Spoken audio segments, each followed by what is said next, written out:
You ask Tiger to solve. This deals with linear equations with one unknown. The final result is x equals 23/7. Let's solve it step by step. Simplify the expression. Simplify the arithmetic. Group all constants on the right side of the equation. Subtract 20 from both sides. Simplify the arithmetic.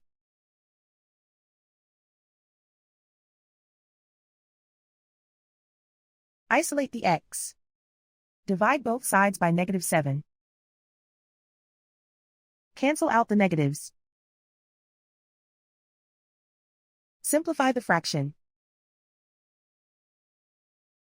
Cancel out the negatives.